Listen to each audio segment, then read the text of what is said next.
AI ഇപ്പോൾ എവിടെ നോക്കിയാലും ഇതുതന്നെയാണ് സംസാരം. ഒരു വലിയ കുതിച്ചുചാട്ടമാണ് നമ്മൾ കാണുന്നത്. അപ്പോൾ സ്വാഭാവികമായും ഒരു ചോദ്യം വരും, നമ്മളൊരു AI ബബിളിലാണോ? ഇന്ന് നമ്മൾ ഈ വിഷയത്തെ പറയുന്ന വളരെ രസകരമായൊരു തിയറിയാണ് നോക്കാൻ പോകുന്നത്. ശരി, അപ്പം നമുക്ക് നേരെ കാര്യത്തിലേക്ക് കടക്കാം. എല്ലാവരുടെയും മനസ്സിലുള്ള ആ ചോദ്യം തന്നെ, നമ്മൾ ശരിക്കും ഒരു AI ബബിളിലാണോ? ഉത്തരം വളരെ സിമ്പിളാണ്, അതെ. അതല്ല ഇവിടുത്തെ യഥാർത്ഥ ചോദ്യം എന്നാണ്. ഈ ബബിളിന് പിന്നിൽ നമ്മൾ കാണാത്ത എന്തോ ഒരു വലിയ കളിയുണ്ട്. അതാണ് നമ്മൾ ഈ സിദ്ധാന്തത്തിന്റെ കാതലിലേക്ക് കൊണ്ടുവരുന്നത്. ഇതൊരു സാധാരണ ബബിളല്ല, മറിച്ചൊരു പ്രത്യേക ലക്ഷ്യത്തോടെ മനഃപൂർവ്വമുണ്ടാക്കിയെടുത്തൊന്നാണോ? ഈ വാദം പ്രധാനമായും 3 കാര്യങ്ങളിലാണ് ഊന്നുന്നത്. ഒന്നാമത്തേത്, ഈ AI ബബിൾ സത്യമാണ്, അതൊരു യാഥാർത്ഥ്യമാണ്.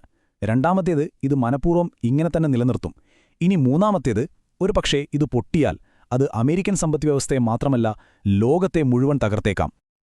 അപ്പോൾ എന്തിനായിരിക്കും ആരെങ്കിലും മനഃപൂർവ്വം ഒരു ബബിൾ ഇങ്ങനെ നിലനിർത്തുന്നത്, അല്ലേ?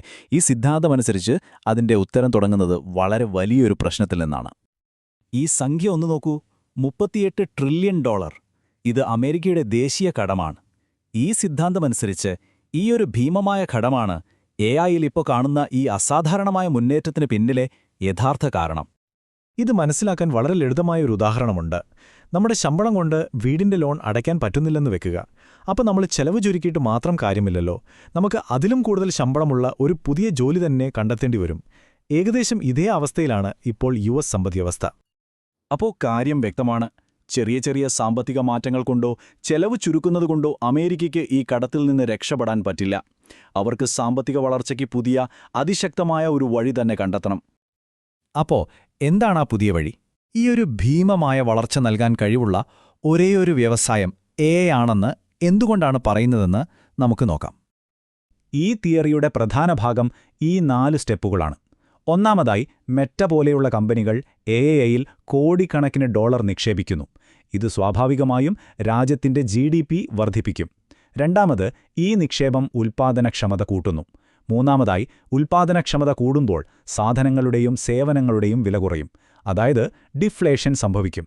ഈ വിലക്കുറവ് സർക്കാരിന്റെ കടം കൈകാര്യം ചെയ്യാൻ സഹായിക്കുന്നു. ഉൽപ്പാദനക്ഷമതയുടെ കാര്യം പറയാൻ ഇതിലും നല്ലൊരു ഉദാഹരണമില്ല. ഒരു സാധാരണ ഡ്രൈവർ ഒരു ദിവസം 12 മണിക്കൂർ ജോലി ചെയ്യുമായിരിക്കും.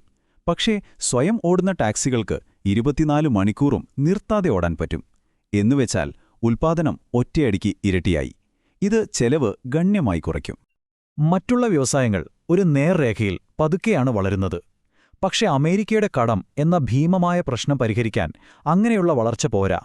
അവർക്ക് വേണ്ടത് ഒരു ഹോക്കി സ്റ്റിക്കിന്റെ ആകൃതിയിൽ, അതായത് ഒരു റോക്കറ്റ് പോലെ കുതിച്ചുയരുന്ന വളർച്ചയാണ്. ആ ഒരു വളർച്ച നൽകാൻ ഇന്ന് AI-ക്ക് മാത്രമേ കഴിയൂ എന്നാണ് ഈ വാദം. പക്ഷേ ഇതൊരു സാമ്പത്തിക തന്ത്രം മാത്രമല്ല കേട്ടോ. ഇതിനെ ഒരു പുതിയ ശീതയുദ്ധമായിട്ട്, അതായത് ഒരു ജിയോപൊളിറ്റിക്കൽ പോരാട്ടമായിട്ടുമാണ് കാണുന്നത്. അമേരിക്കയും ചൈനയും AI-യിൽ ഭീമമായ തുകയാണ് ഒഴുക്കുന്നത്. ഇത് വെറും സാമ്പത്തിക കാരണങ്ങൾ കൊണ്ടല്ല, സാങ്കേതിക വിദ്യയിൽ ആര് ഒന്നാമതെത്തും എന്നതിനായുള്ള ഒരു മത്സരം കൂടിയാണിത്. ഈ മത്സരത്തിലെ ഏറ്റവും വലിയ സമ്മാനം എന്താണെന്നറിയോ? ഫൗണ്ടേഷണൽ ടെക് സ്റ്റാക്ക്, അഥവാ അടിസ്ഥാന സാങ്കേതിക വിദ്യയുടെ നിയന്ത്രണം. ചിപ്പുകൾ, ഡേറ്റാ സെന്ററുകൾ, ChatGPT പോലുള്ള ലാംഗ്വേജ് മോഡലുകൾ, ഇതെല്ലാം ഇതിൽപ്പെടും. ആരാണോ ഇത് നിയന്ത്രിക്കുന്നത്, അവരായിരിക്കും നാളത്തെ ലോകത്തിന്റെ സാങ്കേതിക വിദ്യയും സ്വാധീനവുമെല്ലാം തീരുമാനിക്കുന്നത്. അതുകൊണ്ടാണ് ഗവൺമെന്റുകൾ ഈ മത്സരത്തിൽ നേരിട്ട് ഇടപെടുന്നത്. അമേരിക്ക ഇന്റൽ, എൻവിഡിയ പോലുള്ള കമ്പനികളെ പിന്തുണയ്ക്കുന്നു. അതേസമയം ചൈന വാവെ പോലുള്ള അവരുടെ സ്വന്തം കമ്പനികളെയും പിന്തുണയ്ക്കുന്നു. ഇതെല്ലാമാണ് നമ്മളെ ഈ വാദത്തിന്റെ അവസാന ഭാഗത്തേക്ക് എത്തിക്കുന്നത്. അതായത് ഈ പ്രധാന AI കമ്പനികൾ ഈ രാജ്യങ്ങളുടെ പദ്ധതികൾക്ക് അത്രയേറെ പ്രധാനപ്പെട്ടതുകൊണ്ട് അവയൊന്നും ഇനി തകരാൻ പാടില്ലാത്ത അത്ര വലുതായി കഴിഞ്ഞു. പക്ഷേ ഇതിലൊരുപാട് റിസ്കുകളില്ലേ? കമ്പനികൾ അങ്ങോട്ടും ഇങ്ങോട്ടും പണം നൽകുന്ന സർക്കുലർ ഫിനാൻസിംഗ്, ഭീമമായ പണച്ചെലവ്, പിന്നെ ഈ ഊതിപ്പെരിപ്പിച്ച ഓഹരിവില, ഇതിനൊക്കെ എന്ത് സമാധാനമുണ്ട്? ഈ കമ്പനികളുടെ ഉയർന്ന വിലയെക്കുറിച്ചുള്ള ചോദ്യത്തിന് ഒരു താരതമ്യമാണ് ഈ സിദ്ധാന്തം മുന്നോട്ട് വയ്ക്കുന്നത്. ഒരു കമ്പനിയുടെ വിലയും വരുമാനവും തമ്മിലുള്ള അനുപാതമായ P/E റേഷ്യോ നോക്കിയാൽ എൻവിഡിയ പോലുള്ള ഒരു AI ഭീമന് ഒരു ആഭ്യന്തര കമ്പനിയേക്കാൾ കുറഞ്ഞ PE ആണ്. അതിന്റെ അർത്ഥം ആഗോളതലത്തിൽ വളരാനുള്ള സാധ്യത വെച്ച് നോക്കുമ്പോൾ ഈ വില ന്യായീകരിക്കാമെന്നാണ്. ഈ കമ്പനികൾ തകരില്ല എന്ന വാദത്തിന് 3 ശക്തമായ കാരണങ്ങളുണ്ട്. ഒന്ന്, ഗൂഗിൾ, മെറ്റ പോലുള്ള കമ്പനികളുടെ കയ്യിൽ ആവശ്യത്തിലധികം പണമുണ്ട്.